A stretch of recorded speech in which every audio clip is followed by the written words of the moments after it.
this place? It's been a while.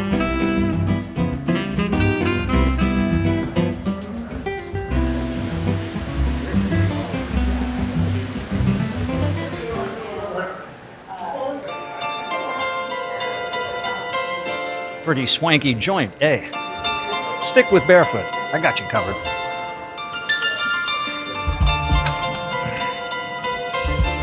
You're welcome. All right, let's head down towards the pool, and then the beach. And then I'll explain that title to you. Do not attempt to adjust your sets. You read that right. I gave up drinking for 6 months. And I'm going to tell you why and what happened.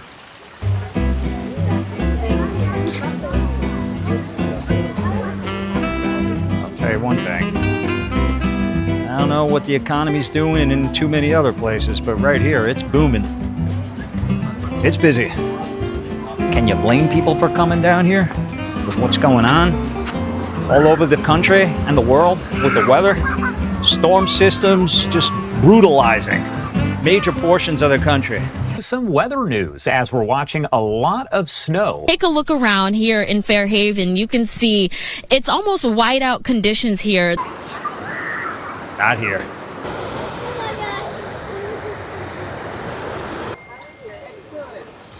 I'll tell you what, they have an attentive staff here. There's a lot of them around, making sure that everybody is well looked after. But I have never seen this place this busy, ever.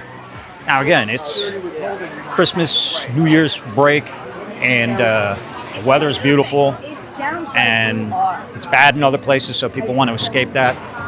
We got live music here. Here he goes. Little flamenco. Pouring some frosty drinks. Let's head down to the beach.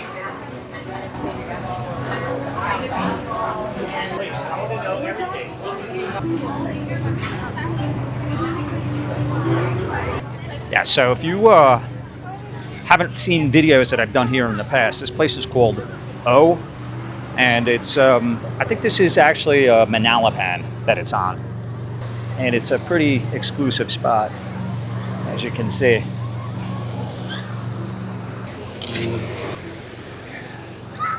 We shall live up to the name.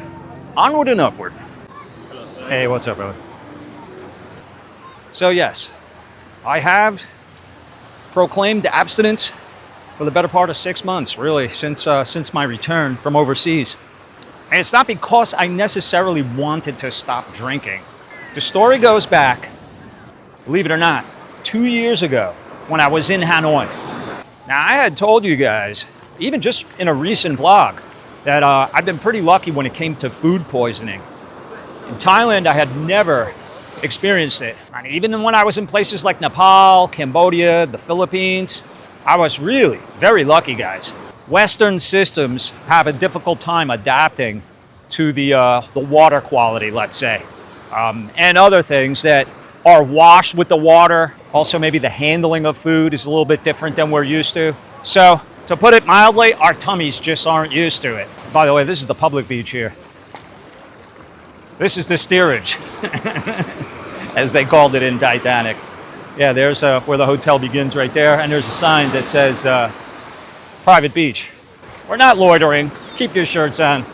So, the one time I did get food poisoning, it didn't happen eating out of a cart. It didn't happen because of ice in my drink. It happened in Hanoi at a pretty popular sit-down, eat-in restaurant that tourists go to. So, if tourists are going there, you got to figure that it is usually going to be safe. They will take precautions to make sure that people don't get food poisoning. But it just goes to show you that you can get it anywhere. I could get it here. I've had food poisoning in Florida. But the restaurant that I ate in, where I got sick, is known for a very popular Vietnamese dish called bánh cha. If I'm saying it correctly, I might not be. It's sort of a crepe that they put shrimp usually into, and maybe bean sprouts and some other, I don't know, spices and herbs. What got me, and I know it for a fact because it was the first thing that my body just rejected, what got me was the herbs that is like standard in Vietnam. pretty much any place you go to eat in Vietnam, you've seen it too in my videos. When you sit down, the first thing they do is they will put a giant plate, almost like a big salad, of raw herbs that people will dress their pho and other meals with. They'll just dump it in there because it really does add a lot of great flavor. The problem is the processing of a lot of that raw vegetation can be rough on our stomachs. It can be washed by local water, or it can contain parasites that are on it that just weren't cleaned off. That's what happened to me. More than likely, it was a bout of either salmonella or it's a name that I'm not familiar with and I can't remember, that is a bacterial infection. Needless to say, within probably about 2 hours after I finished that meal, I was sick as a dog. I mean, honestly, I won't get into details with you, but use your imagination. My body wanted it out. Once I cleared myself of it, really within, let's say 48 hours, probably even less than that, 24 to 48 hours later, I was feeling much better and pretty much over it. I was weak from the throwing up. I'll tell you what, if you've never been exhausted in your life, try vomiting a few times profusely. You will need 8 hours of sleep and a bowl of Wheaties. It takes a lot because you're basically convulsing. Your insides are pushing up and convulsing to get whatever the irritant is, an invader, out of your body. Nice healthy seawall there. It looks a bit aged, but looks like it's been doing the job it was put there for. Why am I telling you about food poisoning? Because the food poisoning led to bloating. Unbeknownst to me at the time. Guys, for months, literally for years, I was bloated. And maybe I didn't realize it because I thought I was just fat. I thought that, drinking beer, eating maybe some of the greasy foods, and just pretty much eating whatever the hell I wanted for the most part, that I gained weight. And so therefore it was time for me to go on a diet. And I did. I cut down on pretty much everything and tried to get rid of the bloat, to no avail. It just wouldn't go away. I got to the point where the diet was so restrictive, I was essentially starving myself. I was doing long fasts. I did like a 4-day fast, okay, which is not easy to do. I just wanted to clean myself out, start over, and get rid of the bloat. Wouldn't go. Even when I was eating almost virtually nothing, I was still bloated, maybe even more bloated than when I wasn't eating. So I was like, something's not right here. So I went to the doctor. I had tests done. I had sonograms, I had blood work, I had, a bunch of different things done. I went even to a gastroenterologist. Somebody lost their glasses. You lose your glasses? Yes. There you go. There they are. No, but it's nice a ones. coincidence. You're lucky to get those back. You're welcome. Did you find it with your Geiger? Yeah, that's my Geiger counter here. It works. That's what you want, the plastic? Sorry. Oh, everybody's losing everything. Now we have to look at the brand, and this is going to be China. It's not Ray-Ban, huh? No, but I found It's Roy Bun. Most of them are destroyed anyway, even if they're... Are you on vacation? Am I on vacation? Yeah. Vacation is every day. Your birthday is every day. That's what I say. And where are you from? That's my attitude. Boca. Oh. But I couldn't find parking anywhere because it's Sunday and it's crazy. What's up with all of these people here? They're invading our territory. Well, some of them are, but I live here, but not all the time. Ah, So okay. So you're a snowbird. For 45 It's all her years, fault. I've been walking the same beach. Oh, 45 years? Yes. Wow, you've been down here longer than me even. I've been down here 63, but 45 right here. 63, what do you mean 63? 63 years. 63 years? Yes. Charmer, what is he taking 63 years? videos Would you of? come down when you were an embryo? So you've been in Florida for a while now. Oh, I have scoops. So this is home for you? Yeah. What is your blogging want to know? Because I know everything. Well, what's the one thing about Florida that you could tell them? The most important fact is somebody that's thinking of coming Do here. you believe in the spiritual world of the psychic world? Absolutely. That dune deck property, that is the most spiritual vortex, right where you met me. Really? probably one of the most in the It's entire destiny. world. The spirits are talking to me. Yes. Oh, that's Because incredible. you wanna Why, know did why? somebody die there or something? No, because I have the compliment to Nostradamus' gift. I see into the past and tell you the truth. All right, so hold on. We heard it right here. What is your name? Renette. Renette. Uh-huh. That's a pretty name. Renette, so hold on. Let's stop for 1 second. So I'm going to end it with this. And thank you for your time. It's been so nice meeting you. Nostradamus. So what's going to happen in 2026? What are we in for? Something very spiritual, something that's supposed to bring Democrats and Republicans together, supposed to bring the world together. I've been hoping forever. It would take some serious spirits to do that. Well, it goes in. You go into the past and you tell you the truth about national and world events. Unlike Nostradamus' gift, where you had to wait thousands of years to see if it happened. This one, people are going to come from out of the woodworks to say that's true, that's true, that's true. Michael Jackson and Princess Diana both leaving Paris and 2 princes behind. Okay, so hold on. Bottom line, is it going All to... 3 of them you connect and you find laundered money, and that's how you get to every human being on the earth, through their pocketbook. So it's going to be a good year? A very good year. It'll be a proving communications with God with no one's religion. Woohoo! Renette, ladies and gentlemen, Renette. Our psychic reading for the day. All right, I hope she's right. I hope it comes true. But I got my doubts. Anyway, all right, the doctors really were no help to me. So I said, all they wanted to do, by the way, was send me to other doctors. I would go on to bet that there's many, I won't say many of you, but many people that you see that are walking around with the big beer bellies that think it's because they're just because they're drinking the beer, just because of the beer. The beer is a contributor, but the beer is not what's giving them that belly. The belly is coming from something called SIBO, S-I-B-O. That is an acronym. You're going to hear a few of those today.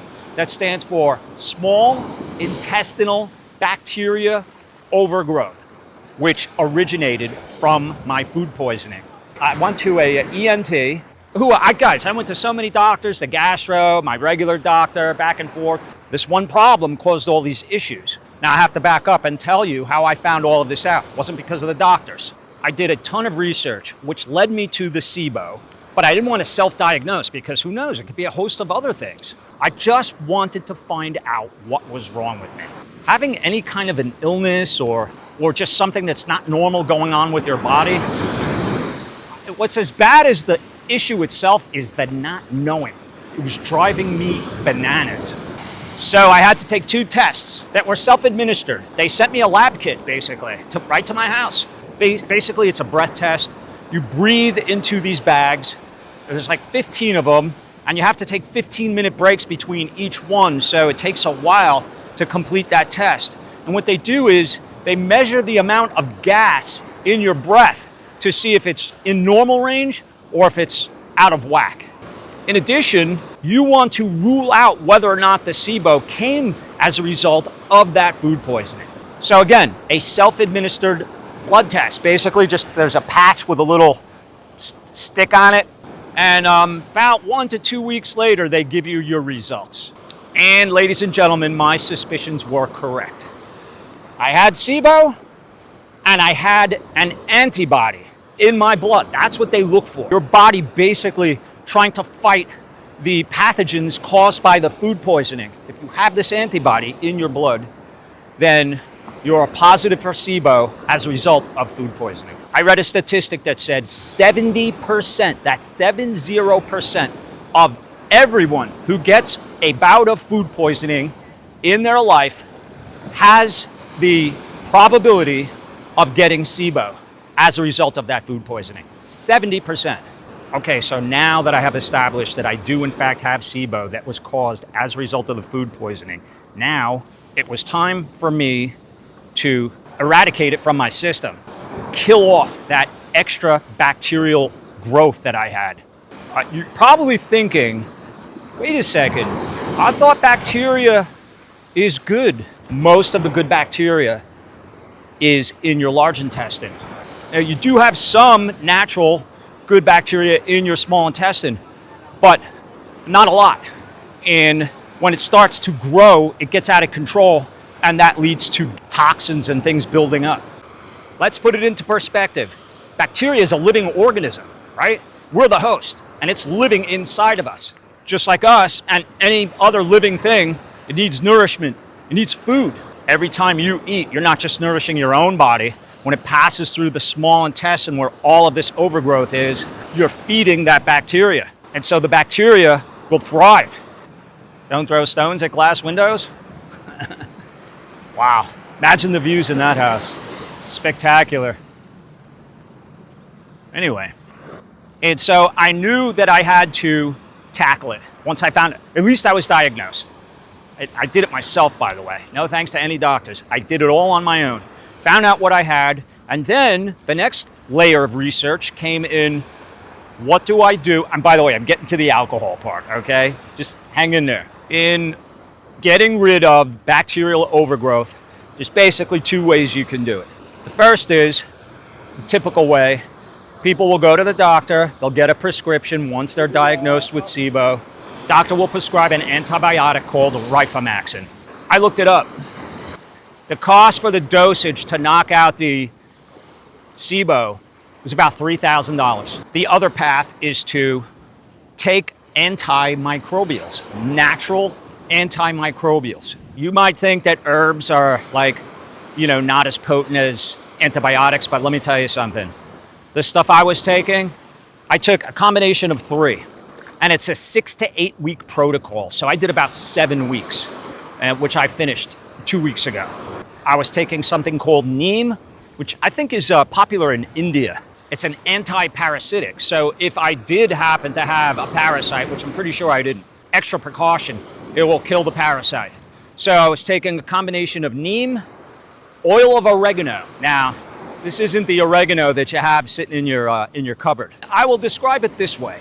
Remember that stuff that they used to use to clean the floor in school when you were a kid? What is it called? Pine Sol? Remember that stuff? Remember how powerful that stuff was? And nauseating? That's what this stuff smelled like. I was taking 2 of each of those pills plus another one called berberine. Combination of those 3 antimicrobials for 7 weeks, guys. That's not where it ends. Here's where I get to the alcohol part. It took you long enough. There are foods or food products known as FODMAPs, F-O-D-M-A-P, FODMAP. And I don't remember the acronym. It's like all of these technical words, fermentable oxide, oligarchyarcide, disaccharide, monosaccharide, whatever. I'll put it down here. What these are is, it's like the buffet for the bacteria. It's the foods that feed the bacteria. It's carbohydrates. And probably the worst offenders of all, which for me was it was even worse than the beer, was onions and garlic. Cannot have onions and garlic because they are highly fermentable, which means the bacteria will take it, eat it, love it, process it, live on it, grow on it, multiply on it, and say, hey, Barefoot, send down another chili cheese dog with extra onion. Now I had to learn all of these FODMAP foods that I needed to avoid. Onions, garlic, bread, pasta, really any kind of wheat product. So pizza, goodbye. Spaghetti and meatballs, eat the meatballs, hold the spaghetti. Probably the worst thing for me of all, no pizza. Haven't had a slice of pizza in 7 months. The good news is, it's actually a pretty healthy diet. It's essentially like I used to do the keto thing, the low carb, more good fats. It's funny, it was kind of a return to my roots of Keto Beach. I'm gonna tell you guys this right now. In my opinion, wheat is absolutely one of the worst things you could put in your body. I would say sugar is number 1, wheat is number 2. So I had to stop drinking beer, guys. Not only does it have alcohol in it, not only does it have wheat in it, it's also carbonated, which is an irritant. So I had to make these changes, I had to make them fast, and I had to be strict about them. And I was. Wow, pretty healthy walk we just took. You can see in the background, that is the Lake Worth fishing pier. You can even make out Benny's on the beach there, that little hut. Uh-oh, shark sighting? What do we got?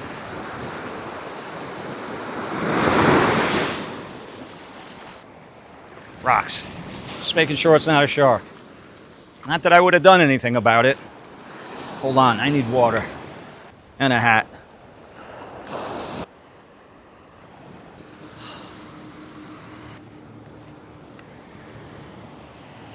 So yeah, everybody knows I love my beer. I even just recently got a comment about that.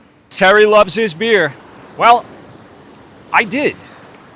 But I'm going to tell you right now that after this episode, I got a completely different opinion about beer. Now, does that mean I'm never going to drink it anymore? No. I'm sure you guys will see me out drinking beer from time to time once I'm completely healed in the gut. I enjoy that. It's part of the experience. But to me, the beer is almost no different than an iced tea. Not the Long Island ones. I like beer because I think it's a great, delicious, thirst-quenching drink. But beer, let me put it into perspective for you. If you are drinking beer, you might as well take a loaf of Wonder Bread, put it in a blender, add water to it, and drink that down. That is what beer is, maybe even worse. When you feed the bacteria, you are creating a monster, growing bigger and bigger the longer you ignore it. So because of the fact that it was a major contributor to this problem that I've been having, I'm not exactly breaking the doors down to have a Michelob. You open my fridge door right now at home, you will see no beer in it. It's not just because of the SIBO. Even before I knew what the problem was, I don't stock my fridge with beer. I can tell you the last time I bought a six-pack. I don't have a liquor cabinet. I'm not a big hard alcohol guy either. I like an occasional martini. That's about it. I think the videos, if you really pay attention to them, looking for nothing but that, how I drink and how much I drink, not so much how often, but how much I drink, you'll see it's a beer or two. So I'm not saying that that's, a great thing, but, I had a lot of people judging me. We talk about the trolls all the time. I'm not going to get into it about them. I accept that fact. Otherwise, I wouldn't be, getting so wet. Otherwise, I wouldn't be a vlogger. This wouldn't be my job. I accept them. They're a part. They're along for the ride. They're a part of it. You can't end it. If you can't take it, get out of the kitchen. But, to the extent to which I drank, any judgment against me was ill-founded. I'm a buy-it-as-you-go kind of guy. In the vlogs, it's more of like I'm in my element, and it's a travel thing. It's part of the overall experience, I like walking down the street with a beer in my hand. It's kind of like, remember Dean Martin? He had a martini in one hand and a cigarette in the other. I have a can of beer. And I'm not looking for any kind of it's not a contest, it's not a streak. I did want to get my body into shape. I have no qualms about doing that. I don't announce it, but I think since we're talking about health, I have to really be careful about what goes into my body. You are what you eat and drink. So I'm paying much more attention to it. And by the way, it's paying off. I feel great. It's an extra added side bonus that I'm very thankful for. It's got other offshoots that are positives for me. I've had issues with my knee from an old hockey injury with the torn cartilage in there, and I've probably dropped about 17 pounds, guys, a decent amount. And as a result of that, less weight I'm carrying, my knee isn't hurting me at all. I can walk for miles now without any pain, which is great. Probably as far as the beer goes, for me, and when I travel, you'll see me with a beer in my hand from time to time. I'm not going to lie. You want to hear a great sound on PP Island? But it's going to be very cautiously, and I probably will replace it with other things. I've researched it, and probably the safest drink is like a vodka. But I can still enjoy a nice drink because I like martinis anyway. Yeah, so the beer is highly, highly fermentable, which means bacteria, they're down there having a party, man. And that leads to a lot of issues, bloating. I was waking up first thing in the morning, feeling like I had just finished a big Thanksgiving meal. I was waking up feeling like that. I was waking up not hungry, feeling completely full. The bloat was putting pressure on my diaphragm. So it was actually making it hard for me to breathe. I mean, it's a serious thing. And so let me tell you where I'm at right now. I'm in the final stages. I completed my antimicrobial protocol, so that's done. 7 weeks of it.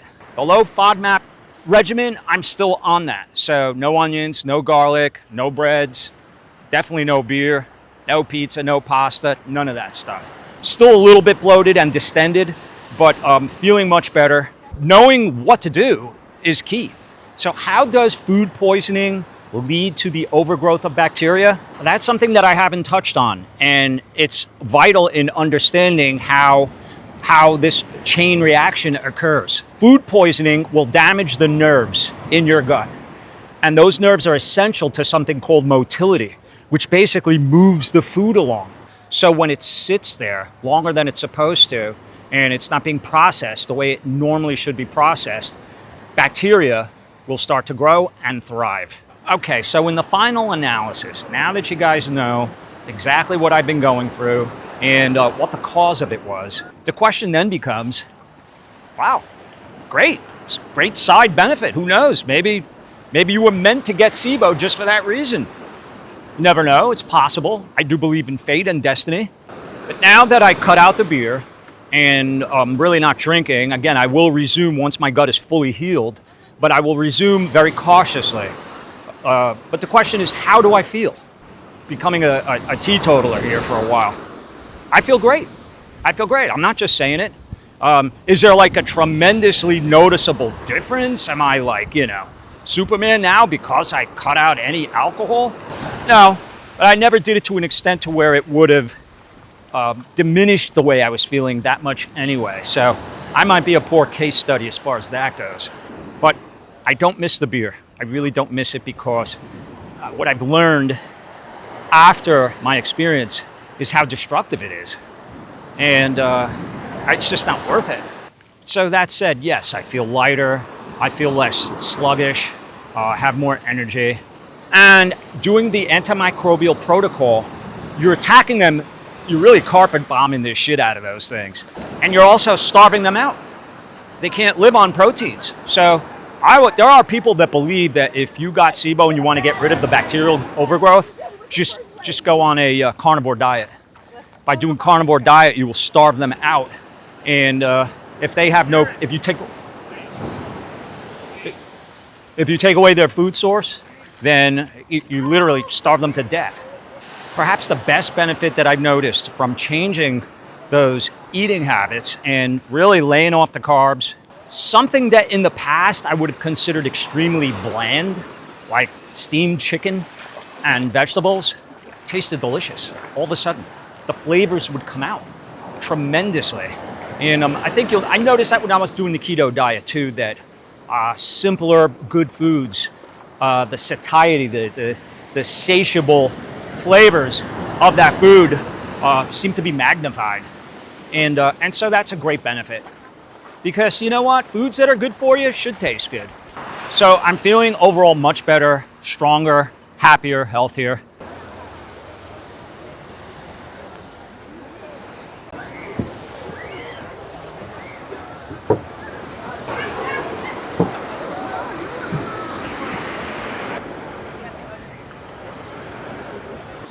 Well, the lifeguards actually have some work to do today. Just kidding. Love you, lifeguards. Go back from whence we came.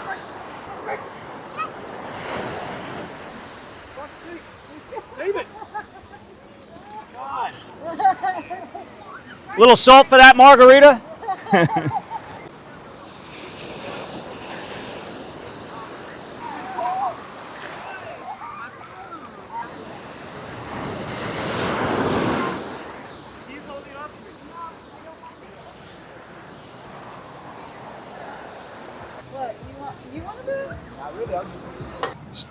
So, what's my takeaway from all of this? Well, I will just say this. Life is short. Why not be in your best shape and in the optimal health every single day of your life? That's the way I look at it. And also, if doctors can't solve your problems, they're just human. Be your own best advocate. Do the research. Put the time into it. Guys, I poured hours and hours and days and weeks into figuring out what this problem was. and I was able to solve it because of that. No one is going to care as much about you as you do. So, whatever it takes, get it done. I would sum it up by saying, it's important to feel as good as you can, as often as you can, as long as you can. Till next time, from the lobby of the O Resort Hotel and Spa, this is the Barefoot Blogger saying, Happy New Year. I'll see you in the next one.